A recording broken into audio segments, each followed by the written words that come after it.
তোমার মাকে আমাদের বাড়িতে আসতে বারণ করো, কারণ এই মুহূর্তে আমাদের কোনো ঠিকে জি বা দিন রাতের কাজের লোক লাগছে না, প্রয়োজন নেই। অগ্নিজিৎ মুখার্জি, এই অ্যাডভোকেট গীতা এলএলবি, আপনি আমার মাকে অপমান করেছেন। আপনাকে আপনাকে আমি ক্ষমা করব না। কিচ্ছু করতে পারবে না, তুমি কিচ্ছু করতে পারবে না। তোমার জানি জুড়ি আমি শেষ করে দেবো কোর্টের মধ্যে, কোর্টের বাইরে। কোর্টের মধ্যে তোমার মুখ চলা, তোমার মুখ চালানো আমি বন্ধ করে দেবো, আর কোর্টের বাইরে তোমার হাত চালানো আমি বন্ধ করে রেখে দেব। নইলে আমার নামও অ্যাডভোকেট অগ্নিজিৎ মুখার্জি নয়।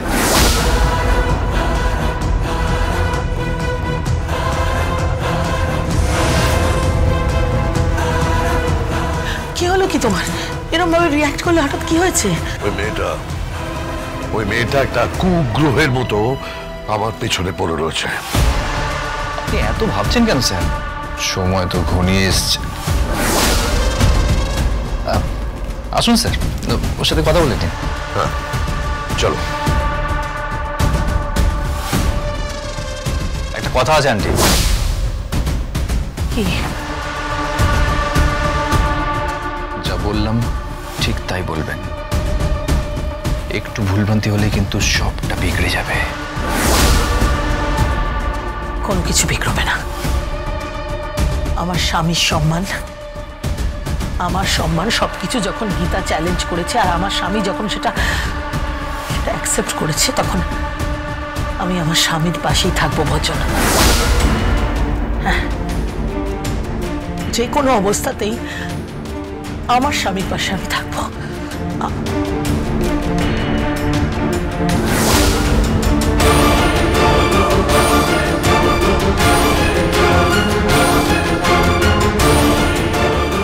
একটা কথা বলবো মা? কি বাবা? ওই অগ্নিজিৎ মুখার্জি আবার একটা কিছু ঘটাবে, তোকেও আবার আক্রমণ করবে, কিন্তু কোন পথে আমি জানি না। ছুঁয়ে দেখুক না একবার, ছুঁয়ে দেখুক। কোন জখম রাজানি চুরি বাটপাড়ি শ্রীলতা নিয়ে একটাই নাম, অ্যাডভোকেট গীতা এলএলবি। আর এই পোস্টারটা ওই লোকটার কপালে যদি সেঁটে দিতে না পারি না, তাহলে আমার নামও অ্যাডভোকেট গীতা এলএলবি নয়। আমি সতের জন্য লড়ি বাবা। অসহায় নারীর পাশে দাঁড়াই, আমি অসহায় মানুষগুলোর পাশে দাঁড়াই। ওনার মতন পয়সা নিয়ে অপরাধীদের হয়ে আইনটাকে তামাশা বানিয়ে দিই না। দালাল একটা।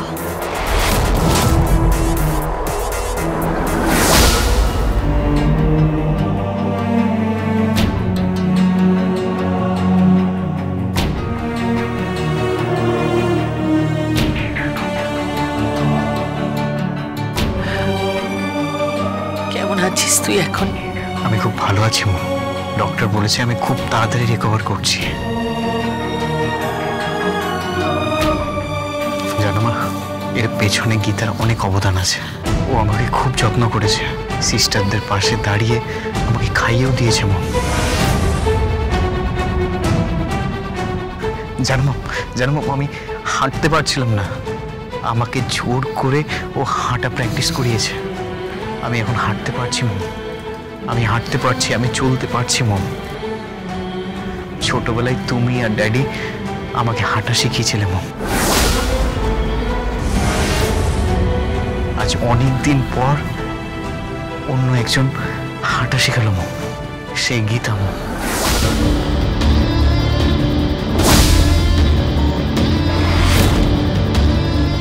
গীতাকে খুব ভালোবাসিস না?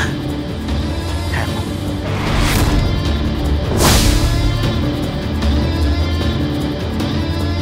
একটা অনুরোধ করবো? কি বল? মম প্লিজ, গীতাকে বাড়িতে ফিরিয়ে আনো।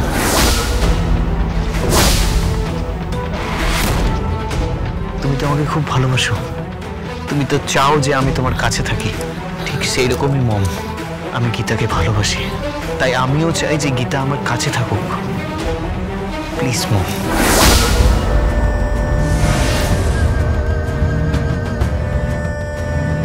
আমরা তো তাই বলছি, তাই না? আমরাও তাই বলছি, খুব বড় করে সেলিব্রেট হবে। হ্যাঁ, বড় করে সেলিব্রেশন হবে, বুঝতে পেরেছিস?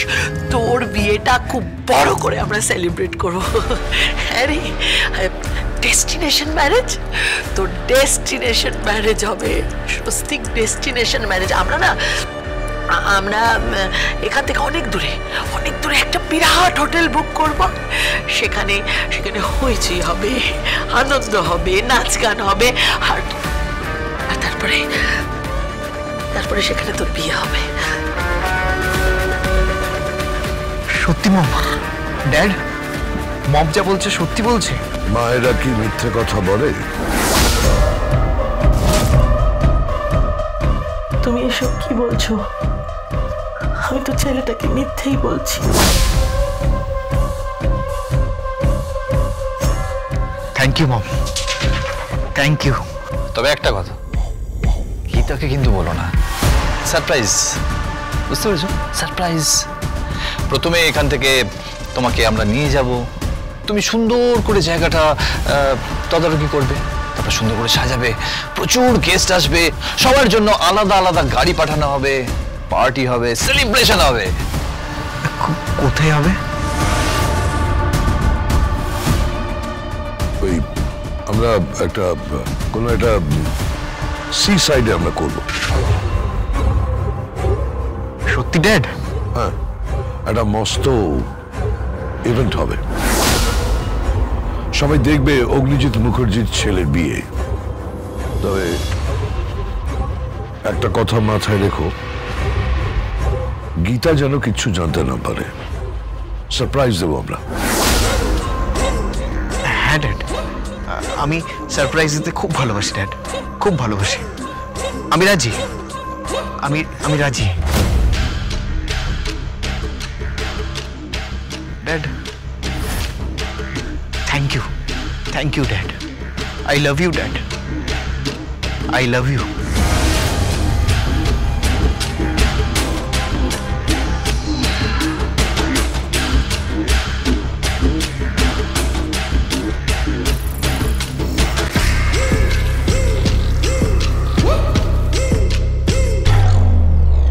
সরি মাই ডিয়ার সন, তুমি সারা জীবন যা চেয়েছো তোমাকে তাই দিয়েছি, শুধু তোমার এই ভালোবাসার মানুষটিকে তোমায় দিতে পারলাম না। আমি এক্সট্রিমলি সরি।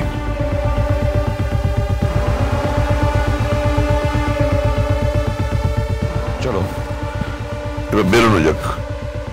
এক মিনিট। হ্যাঁ রে, স্বস্তিক, গীতা কখন আসে রে এখানে? সকালবেলায় এসেছিল, চলে গেছে। আবার রাত্রেও আসে, ঠিক নেই মম কখন আসে। অনেকটা হাওয়ার মতন, কখনো মৃদু মন্দ বয়, কখনো ঝড়ের মতন আসে, কখনো আমাকে ঘিরে সাইক্লোন তোলে। কিন্তু আমাকে ঘিরেই মম, শুধু আমাকে ঘিরে। আমাকে খুব ভালোবাসে মম, খুব ভালোবাসে। আমি বাইরে আছি। একটা কথা শুধু মাথায় রেখো যে গীতাকে সারপ্রাইজ দেওয়ার জন্য এর থেকে ভালো সুযোগ তুমি পাবে না। চলুন আন্টি।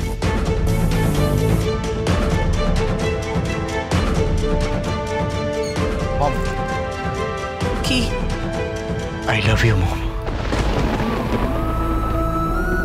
I love you. আমিও তোকে খুব ভালোবাসি, খুব স্বস্তি, খুব ভালোবাসি। কিন্তু তোর বাবার বিপক্ষে আমি চাই কি করে বল? কি করে চাই?